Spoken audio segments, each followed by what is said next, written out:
I am 32, married to my husband, 35. And I have a younger sister who's now 29.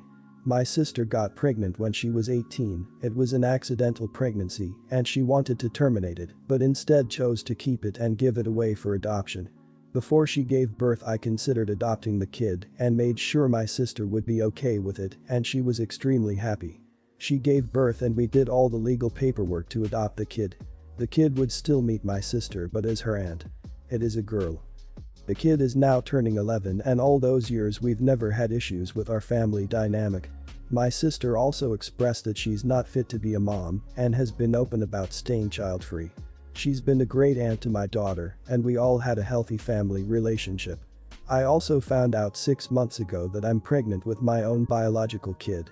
I always wanted to be a mom, that's why I adopted my daughter and now I'm also pregnant. My husband and I are more than excited that our family is growing and we'll be able to give our daughter a sibling. Since I got pregnant my sister's stance has changed.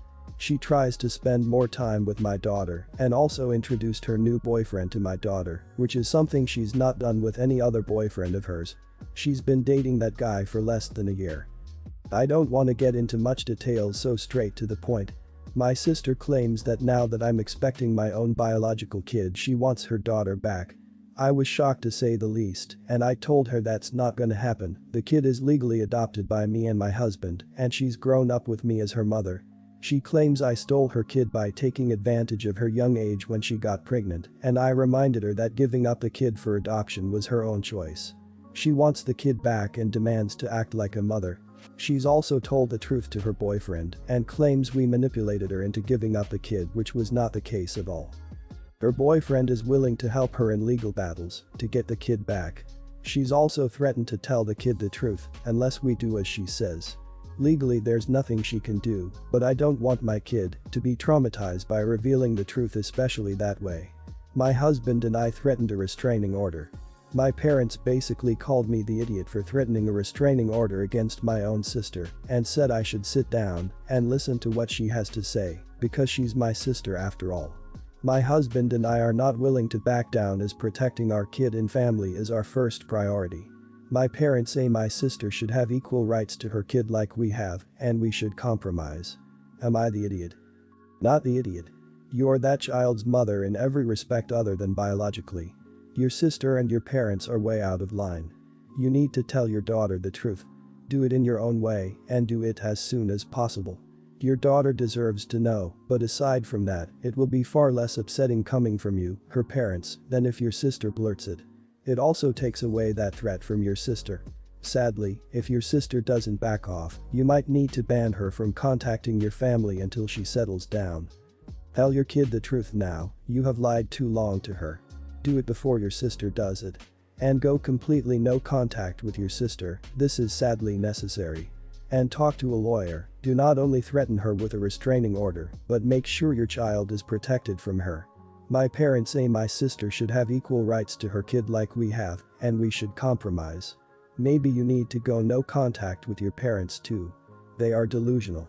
There can be no compromise about your kid. She is a person, not a toy. Talk to a lawyer. Everyone's the idiot here. Your child is 11 and you've never told them they are adopted.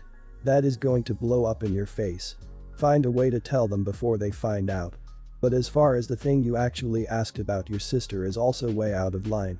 This is your child, and the fact that she has regrets doesn't change anything. That said, you can try a restraining order, but not sure you will be able to get one if your whole complaint is she's gonna tell my daughter the truth about her parentage. That's not what restraining orders are for. My mom was married to Dave when I was a kid and had my brother and sister with him. They divorced soon after my sister was born. Dave was in no way my father and I did not see or speak to him after that really. Then mom died and to have a relationship with my siblings, we had to communicate about them. At first he tried to say I wouldn't be allowed to see them, but after lawyers got involved and he was told I could file under familial rights to see them, basically I was a big part of their lives, and like grandparents' rights, I could prove our relationship was important for them. I started getting to see them once a month as a compromise. That did increase because they bugged him to see me more. After he got married things became a crap show. His wife has kids, and he has kids with her. And he expects me to treat them like my family too, and threatened to stop my access to my siblings if I didn't. I told him they were not my responsibility and I would still take him to court if I have to. Last month when I picked my siblings up, he had all the kids at the door waiting for me. He told them to say hi to their sister and that I'd be taking them somewhere fun. I reminded him I was there for my brother and sister, not for everyone. Kids were upset. After I took my siblings, he texted me that I was an idiot for hurting kids. Then a week later he told me I need to start acting like a member of the family before I hurt everyone. I told him I am not part of his family, I am part of my siblings' family, and I don't owe them crap, so stop expecting it from me. I reminded him that he was not part of my life outside of being the father of my siblings, and that made his family even less mine. My siblings told me yesterday he's still really mad about it and he was pressuring them to pressure me to take the other kids. They said they hate that he wants to take away our time together. Am I the idiot? You're sitting on a petty gold mine though. Sure Dave, I'll take all the kids, my babysitting fee is $15 per hour per kid that I'm not related to. I require full payment up front. That was a low move having them all ready. He hoped that it would guilt you into taking them all. No. Good on you for sticking to your guns on this. Your time with your siblings is important for you and them, and considering they are being pressured by Dave to include the others isn't fair on them or you. Speaking to a lawyer again just for advice might be a good idea after that stunt he pulled already. This Dave guy is a piece of work, he just wants to dump all the responsibilities to you so you can take care of the kids and babysit them for him.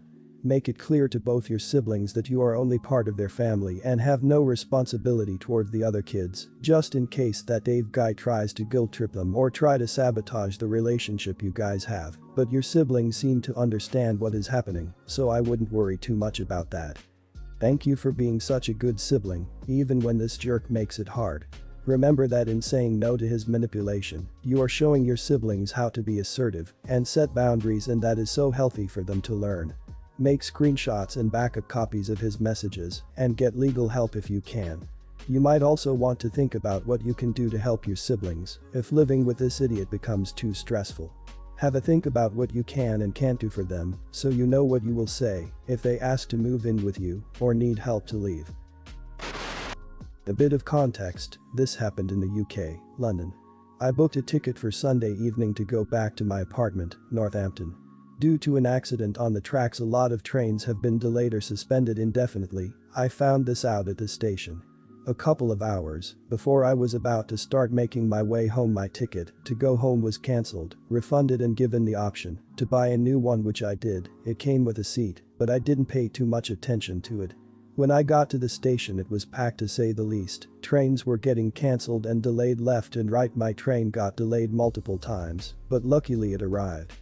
Since the train station was so packed, it was a rush to get in. The train made harder with my mini suitcase I was pulling along. I was scanning my ticket and remembered it came with my designated seat. I relaxed a bit, knowing that at least it was secure. The trouble was when I got to my seat someone was sitting in there. I politely informed the woman that the seat she was sitting on was reserved for me and I have the ticket to prove it. She looked at me and said, "Sorry, I was here first, you can find another seat." I said, "I get that, but I paid for that seat and I should be able to sit in the seat I bought. If it was the other way around I'd get up because it's the right thing to do." We went back and forth about it, with her refusing to budge on the matter and me getting more and more annoying. I was annoyed and lost all my patience and simply said, "Look, we all paid for a ticket, but mine came with that seat and I'd like to sit there as I paid for it, so get up." At this point you could hear the anger in my voice, and people started to notice and take sides. Some thought I was in the wrong and should screw up. Some said it's my seat as stated on the ticket, so she should get up. One person heard the commotion from another carriage and came to shame me for bullying her and refused to listen when someone was trying to explain. She said I should be ashamed that someone like you shouldn't harass an innocent lady like her. To clarify, I'm a 6'3" black guy with a voice deep enough to make Darth Vader jealous, so I could have been a misunderstanding. After 10 minutes and another delay, the train was at the platform the whole time. She reluctantly got up and sat next to someone else. I apologize for the disturbance. I put my suitcase up in the overhead luggage storage, sat down and put in my AirPods, and calmed down with some music. She got up at the stop before me, Wolverton, and gave me a dirty look through the window. In hindsight, it was a chaotic situation to say the least, but I still believe I was in the right, but I also think that I could have just let the situation go or handled it better, so I come here for an unbiased opinion from strangers of the internet. So, am I the idiot for being a Karen and demanding my seat? Not the idiot. I am a wheelchair user, and as there are very few wheelchair spaces, if one isn't available I always reserve a seat. Usually one with extra room, for my crutches, close to the door. There's almost always someone sitting in it. They have often watched me fold and stow my wheelchair, and you bet I make a fuss until they damn well move. It was your seat for you to sit in. It was a reserved seat you bought. What I find interesting is that it was in the United Kingdom, which is generally more orderly and rules orientated, but maybe it was because of the train issues. Unfortunately, the Karen meme has jumped the shark, where it was originally a person in the wrong who uses bullying tactics and appeals to the management to get something that they feels wrongly entitled to, now has taken on the meaning of anyone standing up for themselves when the other person is actually acting wrongly entitled. They were in fact not entitled to sit in your assigned seat. Thought by reverse bullying you would embarrass you enough to let it slide. So you have now provided a perfect example where you were in the right, you paid for a seat and were perfectly reasonable, and the other person felt wrongly entitled because she was there first. You're not a Karen. That's not Karen behavior. You booked a seat, you have every right to sit in that seat. What's the point in booking a seat if you don't actually get it and you have to accept some random stranger sitting in it? I sympathize with you being a big bloke, so it's hard to have a dispute with someone without appearing at least a little intimidating. You're not a Karen though, and not the idiot. I've been working at the same job for about 5 years. It was my first job after graduation and I really liked the place. The environment was good and my colleagues were all really nice. The company is a family-run business and the top positions are all filled by people related to the family. About 2 years ago, one family member was placed as my manager. Before that, I was reporting directly to the head of the company and giving them advice. I have to admit that I had my eye on the management position, so I was a bit bitter. But the thing is, this guy had no experience and could not even answer the simplest questions. His role was to basically approve the quotations I submitted or take my feedback and relay it. I continued doing my job, but as time passed I felt more restless because I didn't feel like I was getting the credit I deserved. I went to speak with the head who I had a pretty good relationship with. He said he understood my position and they really relied on me so they would do something about it. From there, I was promoted to a manager with a pay increment. The pay was below what I asked for, but I accepted because he said their budget was pretty tight now.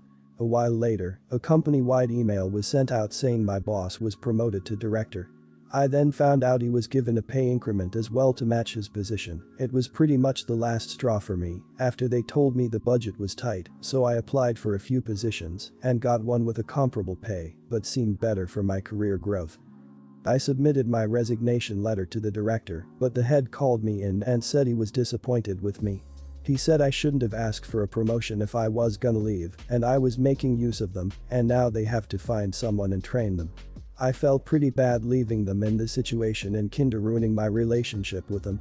Am I the idiot for leaving a job right after being promoted? Should I have at least stayed for a year or two to work in my new position? Not the idiot. You wanted a promotion to reflect your level of responsibility. Giving the guy a promotion to director when it sounds like he's doing nothing sounds like a slap in the face. If they had told you that he would have been promoted, would you have been as accepting? Furthermore, it seems like the company did have the budget, seeing that they gave the guy a pay rise as well. And by the way, the pay jump from manager to director is pretty big. This is pretty much what companies and employees do, make use of each other. The employees for income, the employers for work. You saw someone promoted above you purely based on nepotism. Then, when they threw you a bone, a nice gesture, but it sounds like a well-earned and pastime one, they also made sure Sonny Boy didn't get his nose out of joint by promoting him more and giving him more money. Usually, you'd be a bit of an idiot for leaving this soon after a promotion. In these circumstances, I really don't blame you. Not the idiot. You don't owe any employer any loyalty, especially when they don't show you any. If they really cared about you, you'd be the director. They're just upset they created a new job title for the family member. My husband recently left in job after asking for a pay raise and being told they couldn't afford it. He felt bad since he's been there so long. Then he found out the owner just bought a brand new house and 2 new cars, yet a few dollars an hour more would supposedly break him. Husband didn't feel bad at all after that. When my ex and I were 20, I got pregnant. We were both ecstatic. However, once I gave birth, I had served PPD and psychosis. I stupidly refused medical treatment at the time. I also got involved in a rough crowd. We went to court and I lost custody of my daughter. It gave me the wake-up call I needed, and with my parents' help, I got into rehab and counseling. I'm aware of how much I have screwed up and what a crap parent I have been. I didn't bother to keep in touch with my ex due to my shame, and I didn't feel worthy. He did try and reach out to me, but I ignored everything. However, about 6 months ago, he reached out to my parents and asked if I could maybe be talked into seeing my daughter, who is now 6. My parents convinced me that it would be good for everyone and my therapist agreed, but to take it slow. My ex's got strict rules though. I'm not allowed to take our daughter out of the house alone, and he or his wife have to be present while I am over. I'm starting to get annoyed because every time his wife is in the house while I'm over, my daughter is interested in her. She calls her mama, which hurts so much. I'm her mother. She knows this, but my daughter still seems to act like my ex's wife is mom, and I'm just my name. I have been invited to visit for Halloween. My ex is working part of the day, and his wife will be home. I asked him if his wife could be somewhere else cause I was tired of our daughter only wanting her when she is around. I wanted us to really have time as mother and daughter. My ex said no immediately. That wasn't the agreement and he didn't feel comfortable yet to let our daughter be alone with me. I told him he was being cruel and unfair. This was my daughter too, and I have a right to do what I want with her. He told me that it wasn't how this worked, and we had barely scratched the surface of a relationship yet.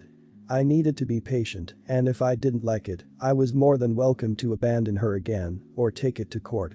He made the decisions when it comes to our daughter as of now, not me. Am I the idiot for being upset and seriously considering taking him to court over this? You're the idiot. 1.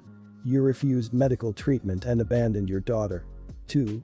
You never reached out after him making multiple attempts to allow you into her life again. 3. 6 years. It's been 6 years and you've never been in her life. 4. You legally have no right to see her and he's doing you a favor trying to help foster a relationship. 5. Most importantly, he's worried for his daughter's safety and well-being. You showed last time you couldn't be trusted with her, and you need to establish that trust before you ask to be left alone. Your previous actions and behavior gives him concerns for good reasons. You abandoned her for 6 years and refused to get back in contact while your ex's wife actually treated her like her daughter. It's unfair to call yourself her mother, and you can't be upset that your daughter has another mother figure after you've been gone so long. You seem to be really angry that she doesn't call you mom, despite the fact that you've never acted like a mom to her. Considering the fact that you didn't want to talk to her until the father pushed, and the fact that you refused treatment for a very long time, it's obvious why they want to go slow. You're the idiot. You're 150% wrong. You do not have a right to do what you want with your daughter. You gave up that right when you abandoned her. Clearly, as a result of your horrible behavior, you are her mother, but you aren't her mom. You don't get to be angry that your daughter calls her stepmom mama when you haven't been in her life for years. That situation is 100% your fault, and you need to get over yourself. If you want things to be different, then you need to go to court. At least then maybe you can get to see your daughter with a court-appointed third party. Otherwise, you have zero right to make any demands.